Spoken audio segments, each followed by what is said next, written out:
Hey, food friends, and welcome to the Food Founders Podcast. Whether you're looking to get on your very first store shelf or you're looking to grow your national or even international food brand, this podcast is going to teach you what it really takes to launch, grow, and scale a packaged food brand. Hear the food founder journeys of brands growing in their industry so you can fast track your food business success. I'm your host, Ainsley, and this is the Food Founders Podcast.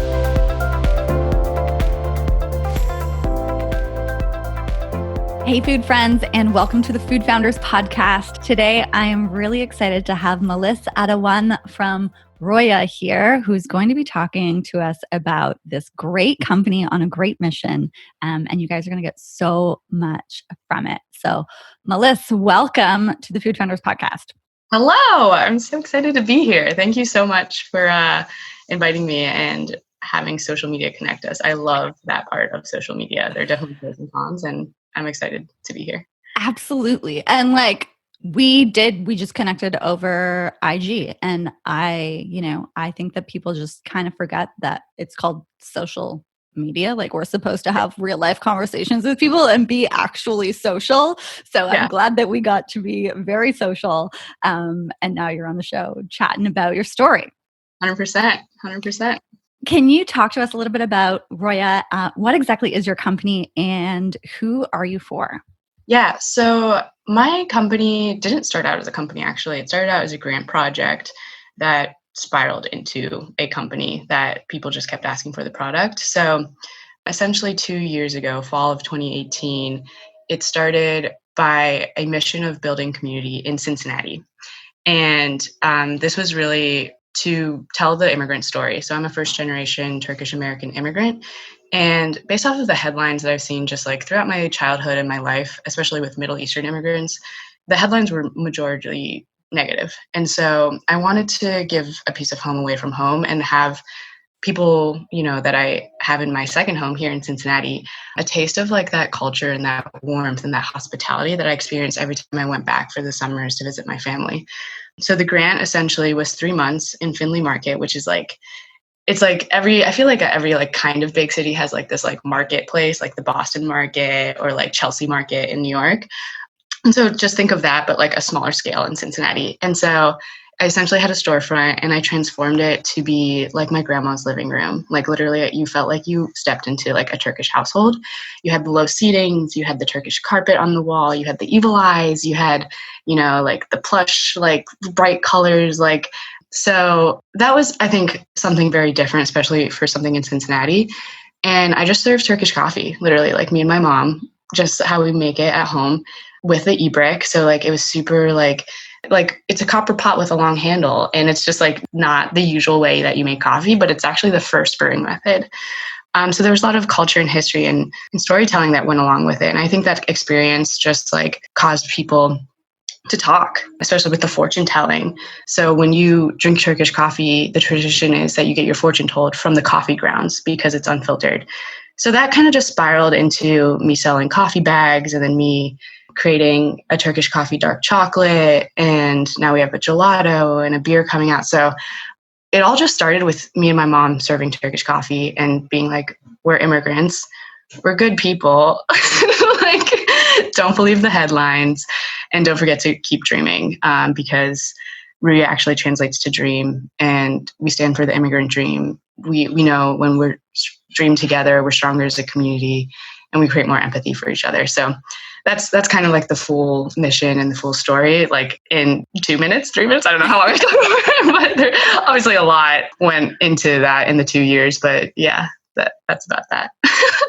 That's such a beautiful story, though, because first of all, it's like really addressing this need almost of like cultural education in a way. And of course, that comes through with food and drink. Like, of course, that is so deeply rooted in people's culture. And I love how you built this like all around experience for people to really be welcomed into the home and experience what you're offering. That's such a beautiful way to showcase what you guys are doing and, sell great products, yes, but probably transform a lot of people's beliefs and give a lot of people that dream as well from the Yeah. immigrant side, which I love. Someone said recently to me, I was having a conversation about this, and they're like, you like welcome them in with something that's so easy to be enticed by, coffee. Like a lot of people drink coffee. People want to experience the fortune telling even if they don't want coffee. But then you curveball it with something serious like immigration policy or something.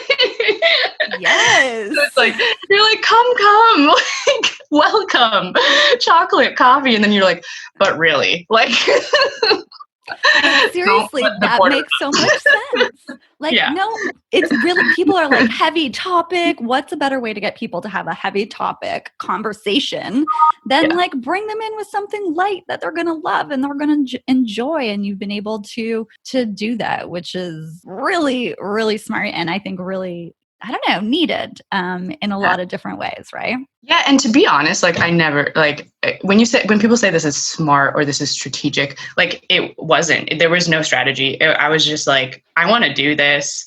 I want like a piece of my home in Cincinnati, and I didn't see it, and I just created it, and I didn't Mm. think people would keep asking for it after it closed. I didn't plan for like it beyond the 3 months, but I think you don't focus that far ahead long term. I think you just focus on the now and like what's the next step, and then eventually 2 years later you're in stores like Right. and then 2 years later somehow now you have a website and like but you can't I never thought about that when I opened up the grant Mm. project, right? And like my title for I remember when I applied like the night before, I made the title essentially the mission, and like on the Word doc I was like rewriting our narrative. That was the title. And so it wasn't like how to start a business, like what like it wasn't like Ruya LLC. The title was rewrite our narrative. And Mm. so I always want to make sure people are not like, to be honest, I'm not a huge coffee snob. Like I don't know everything there is to know about coffee. I'm using it as a platform to tell my story about the immigrant dream here in America. I love that. That makes so much sense. And again, I just think food is like the perfect way to For do that. So, sure. okay, what was that transition like though? So you had this store for 3 months. People kept asking for it. Like that's a big transition from having this store with this experience to then selling like the packaged goods only to people. Walk Yeah. us through what that looked like and how you managed that. Yeah. So we had the storefront. It was 10 weeks, 3 months. And we were okay. I actually have my first packaging right here on my desk. And oh, you probably can't see it in the podcast, but like if you look at it, it's literally a brown bag with a stamp. It is so makeshift.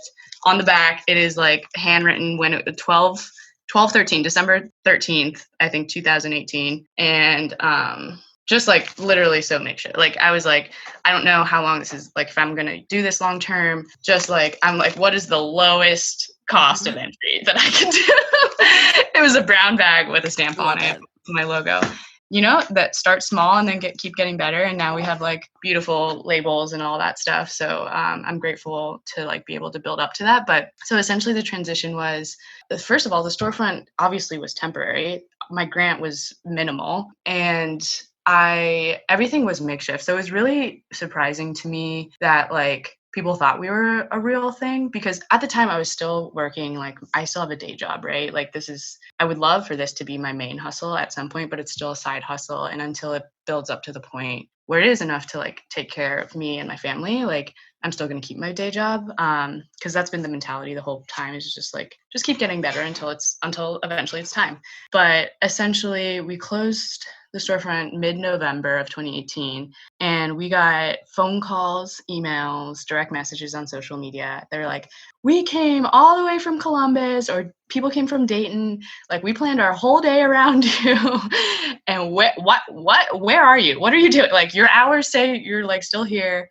And I'm like, oh man, like I didn't know people were Googling us. I didn't know people were like actually reading some of the like news headlines that came out. And like it really was just from social media. I think a lot of it was aesthetically beautiful. So like the small Turkish coffee cups and like the crema on top and like the fortune telling, like everyone was gramming it. Like it was all over the gram. People were tagging us and it was great. But then when we got those calls, I was like, oh, like we're not an establishment. Like, like we are like, this was a project. Like this was a grant project. And so, but then I was like, oh, I guess that's proof of concept that people like us. So we started doing pop-ups. I was like, okay, I can't get a storefront right now, but I'll continue just popping up around Cincinnati. And so that's what I did. And I went from like cafe to cafe, bar to bar, wherever invited me, and I continued the experience. So I did that all of 2019.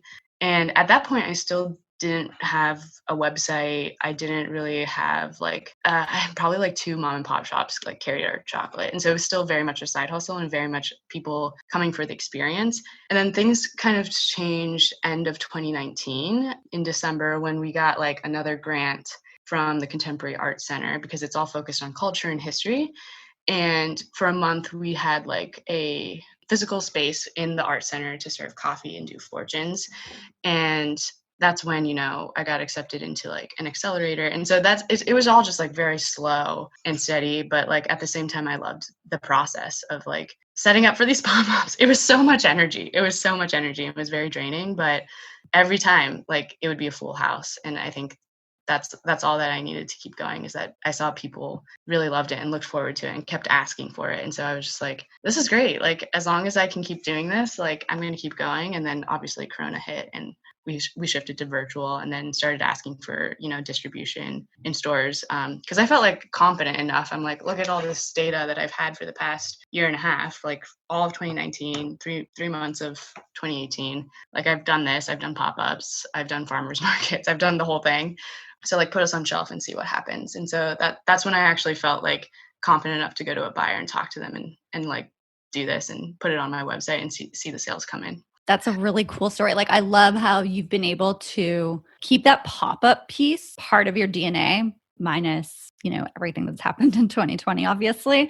Yeah. But keeping that part of your DNA. And you're right. I'm sure that has like captivated the buyers when you've gone in to talk to them to be able to share like, hey, we had this storefront people, we're asking for it. Then we've done pop-ups and we've created this experience that's a really unique way around, I don't know, telling the retailer like why this is different. Like people are used to enjoying this product to create an experience. And at the end of the day, I mean, people are buying emotions that our brands give us, and you've been able to do that. Yeah, that's such a good line. People buy emotions because so my day job, I work in skincare. And so there are like $400 creams, right? And we interview these people. I'm like, why are you paying $400 cream when you can get like a $20 cream? And they're like, I just like the way it makes me feel. And I'm like, what do you feel? So it's the same thing from like industry to industry, product to product. Certain products are going to give you certain feelings and people are going to buy into that. But I think I love like all of our messaging. It really does come from the heart with like, we do want people to continue dreaming and being optimistic because like that is what I've seen from my parents who are the immigrants, right? I'm first generation. And I think without them dreaming big and following their dreams, like, I don't think I would have had the courage or the confidence to do so myself. And so I want to be that person, hopefully for other people as well, even as they drink my coffee or eat my chocolate.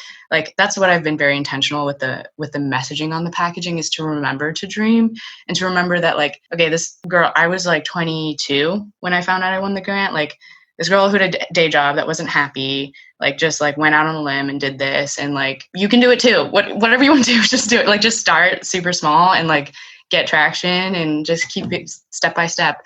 And so I also read like I think it's the founder of Shake Shack, his book around like how every brand and company should be a hospitality brand, even if you're not in the hospitality industry, right? So I always want to keep that. Like, I felt like when we were doing the fortune tellings and like had that pop-up experience, it was very hospitality oriented. Like, we were like, come sit down, like you're in my living room, like here, like have this coffee.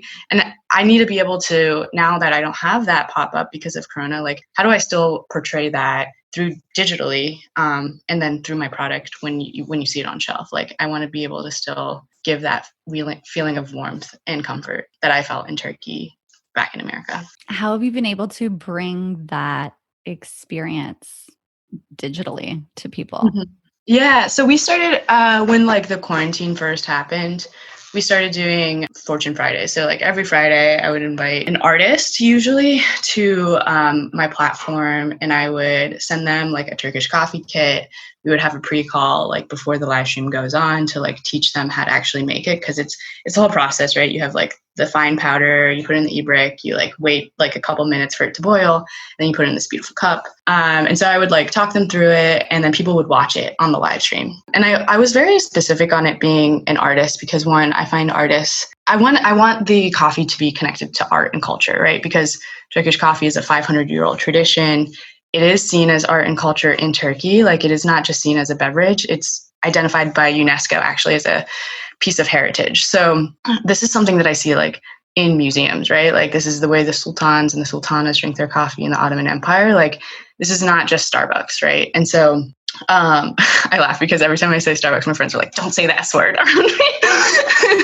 And so, yeah, I was like, okay, I'm gonna invite artists, and I'm gonna do this live stream, and I'm going to read the fortunes on the podcast, or on the podcast, on the live stream, and just have a conversation. And it was like, I didn't really have a plan around it. I was just like, I'm gonna do this and see what happens.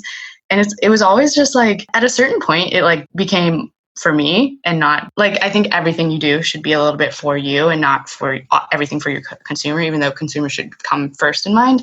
But it still gave me so much energy because, like, one, I wanted to talk to these artists anyways because I find them interesting.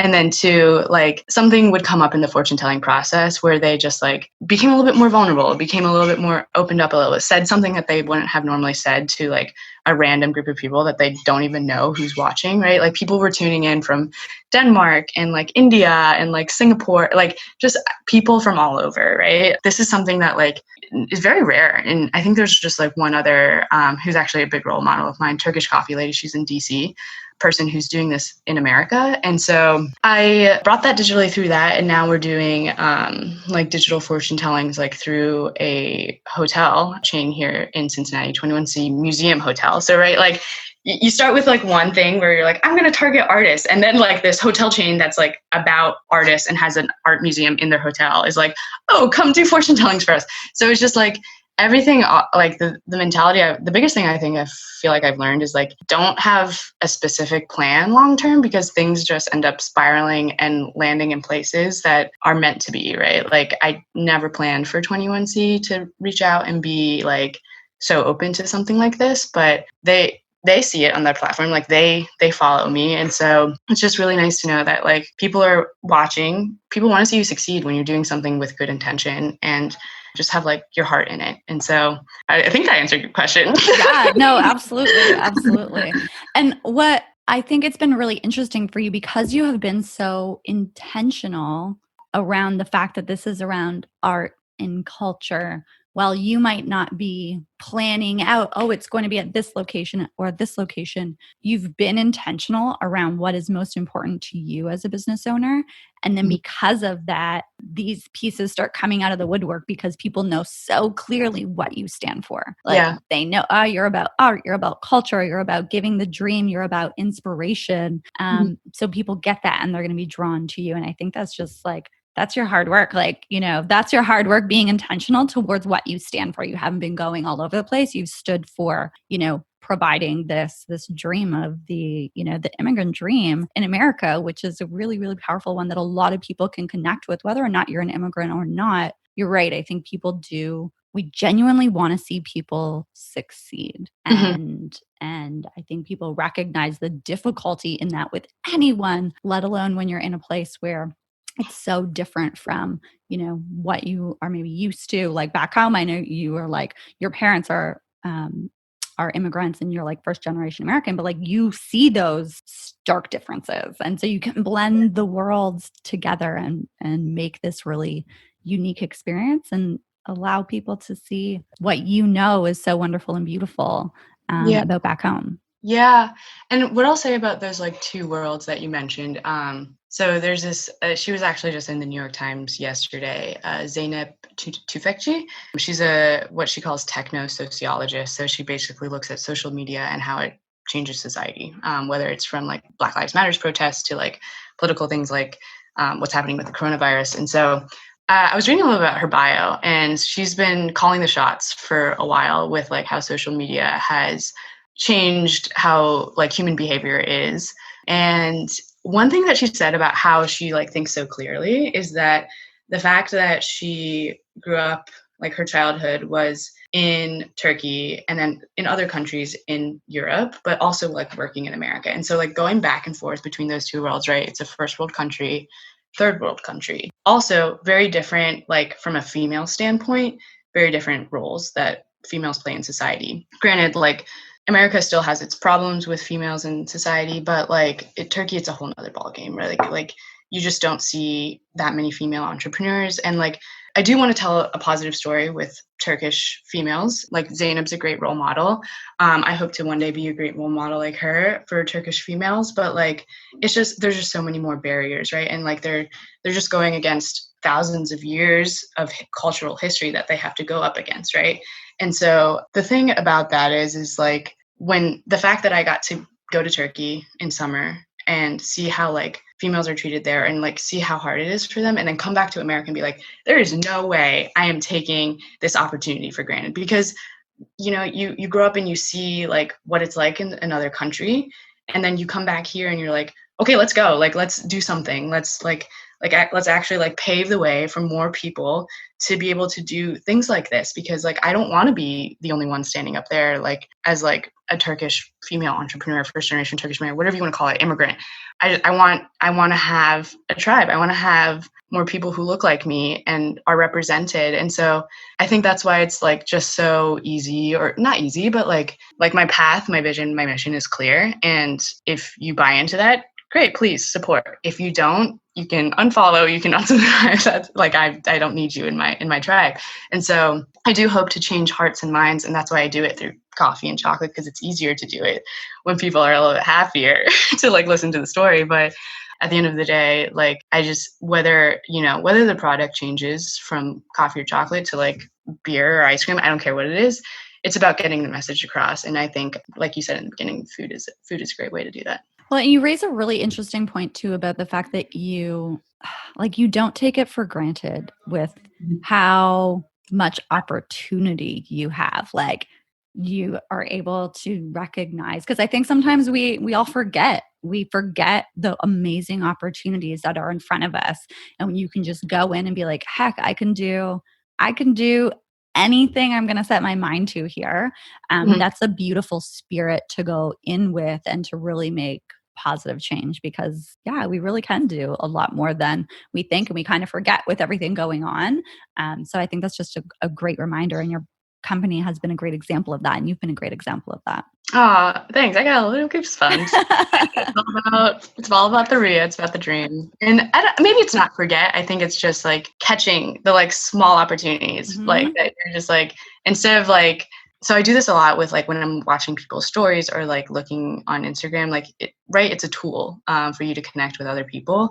And so instead of like if you see a job opening, right, instead of just like scrolling past it, be like, wait, how can I leverage this email to not like apply for the job, but get a conversation with a buyer, right? Like how do you like leverage these like small, like how do you play the game, right? Because it's all about gatekeepers or getting to the right people. Everything, there's a person behind every process. There's a person behind every like decision. So how do you form the right relationships and get to the right people to like make your dream come true? That is truly how I see the game, or like chasing the dream is literally just like is talking to people. Really, it's just that's about it. I think in some ways. It's so true. It's like we've kind of forgot that that's the key behind everything. Like if there is a human being that you need to convince to line their grocery store shelves with the product, to give you grant money, to, buy your product, whatever it may be.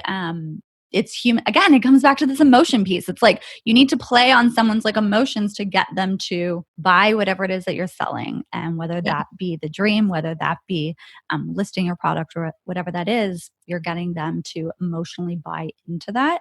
And then their logical brain will be more open to things as well. Yeah. Yeah. It's a good way to put it.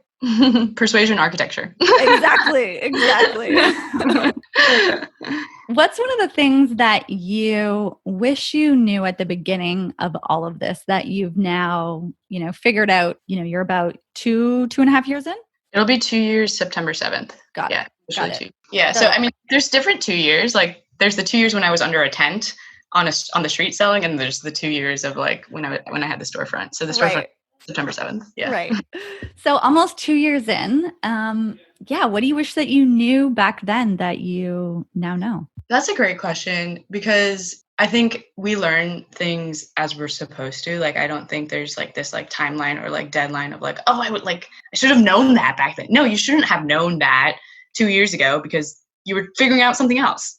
So like, it's okay. Like, I feel like a lot of people are like, I should have known that, or I wish I known that. And it's like, no, you're like learning it now, and now is the right time for you to learn it because back then you were learning something else and you just didn't have the mind space. But so I feel like one, give yourself some peace and I want to just be like, don't create that narrative in your head because that's just going to create unnecessary stress and frustration. But to like just looking back in general, I would want to tell myself like, be patient, right? Like, I wish I had known how long just things take. Like, things just take, everything takes longer than you want it to.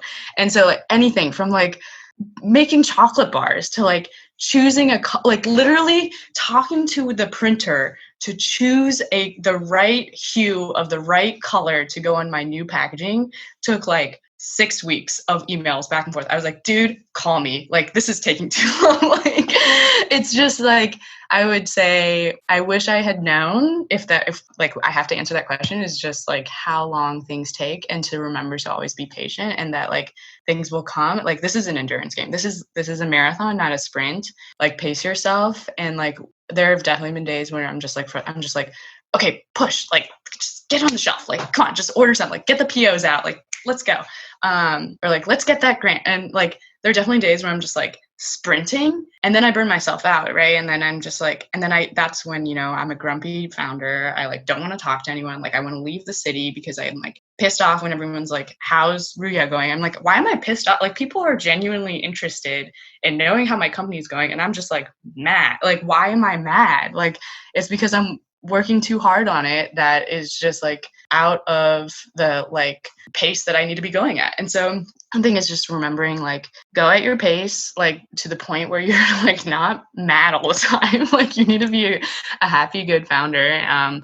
Because when you like part of the reason like people like the brand is because like they buy into the founder story, right? Like the Ruya is the brand name, but like, a lot of my heart is in the brand. And so I think just remembering, be patient. Things will work out if they're meant to work out. And if at the end of the day, like people don't want it, hey, I'll make something else. That's okay. I think the mission and the story will always be there, whether I'm doing like speeches or if I'm like selling the story over Turkish coffee. Like it doesn't matter. I think I'm genuinely passionate about this type of work, and who knows what it'll transform into. I don't know if I'll get into politics. I don't know if I'll continue with business. Like, I think just being flexible and open to different types of positions, but patient at the same time. I think that's really fair.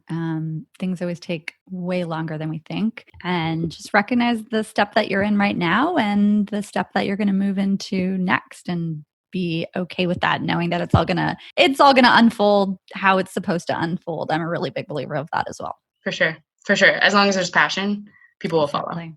Yeah. 100%. 100%. What are you guys working on now that's kind of giving you some new learning opportunities, if you will, around the business? And I say learning opportunities because I don't really believe in challenges. I think everything is just a learning opportunity. So.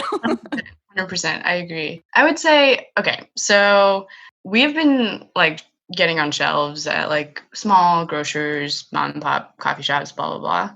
The learning opportunity I've had there is there is a lot of obviously relationship building and like timelines to like keep in mind and to like follow up on. And there's just like a lot of admin work, right? And so I'm been just trying to like, because I do this in my day job, like, right? I look at digital marketing, I look at e-commerce. And so how do you continue to ramp up your D2C? Especially like subscriptions with something like coffee. I feel like it's a very staple thing that like you need on a monthly basis, or at least I do. And so just looking at those types of strategies, and like I almost feel like I know what I need to do. Like I need to get all of the articles, like the news articles that are on my like out in the ether onto my website. So my search engine optimization goes up. I need to get like more user generated content, more ratings and reviews, like beautiful images, like all of these things that I know I need to do. It, again, all takes time, right? Like I need to get beautiful photography. Like let's go and shoot images. Like it's a lot of time and energy. And it's like, how do I balance sending all these emails to these buyers? Because one, they're like the ones that are consistently ordering versus like, how do I get my DTC up at the same time? And so while keeping a day job, right? Like working nights and weekends on your passion project. And so I think that's the biggest learning opportunity is when the market is changing so quickly from people buying in store to online. How do you keep up with that trend of like seeing it physically on shelf helps? It's like a marketing vehicle, right? Like when they see it on shelf, it's like you have a mini billboard in a way. Like you, at least people see it and they see the name, to like getting them to order online, because at the end of the day, like from a business standpoint, that's a lot better, right? Like you're not having to pay the retailer a portion of or give them a portion of your margin. And so I know this is a food founders podcast, so like I'm sure a lot of founders are thinking the same thing. Yeah, so that's kind of like the thing I'm working on. I'm always like, if anyone's listening out there that like wants to jam on ideas or like connect on failures or like successes, I love connecting on that type of stuff. I'm also continuing to help hopefully like build my Food Founders network. And so happy to talk. Please slide into the DMs. That's awesome. I think that's really important. And I don't know, there's something about the food and beverage industry. I just feel like it pulls in the best type of founders. Clearly I'm a little biased, but I feel like it's a great community of people that are genuinely wanting to help each other, which is fantastic. So people do want to connect with you. Where can they find you? Great transition, by the way. You can find us on Instagram at RUYA_Cincy, so CINCY, so Ruya_Cincy, or on Facebook at Ruya Coffee, or you can email us from our website, ruyacoffee.com. So email us, DM us, inbox us, anything. Awesome. We'll check them. Awesome. Well, this is such a great story, and you're working on something that's so much bigger than the product that you're selling, which is amazing. So thank you for sharing this story, and thanks for just sharing this important message as a whole to people across the country, across the globe, about the Turkish culture and about this American dream. Yeah, I look forward to continuing to watch you grow and see you in more stores, and who knows where else you'll end up being in the future. But I definitely see big things in your future, which is exciting. Thank you. And as we say at Ruya, sip small, dream big. So I appreciate it. Don't forget that. Love that. Thank you so much. The Food Founders podcast is brought to you by the Fab Growth Academy, the online hub for driven food and beverage business owners that want to get on more shelves, get into more homes, and really grow their food business. Inside the Fab Growth Academy, Fab standing for food and beverage, you'll have unlimited access to tools, resources, and training from myself and my food friends. So if you know you have a great product, let's work on building the business side of things so that more people can enjoy it and you can make the impact I know you want to make with your business. The Fab Growth Academy is now open. So hop on over to growmyfoodbrand.com to join me and your fellow food founders inside the Fab Growth Academy. I cannot wait to see you in there and help you grow your business.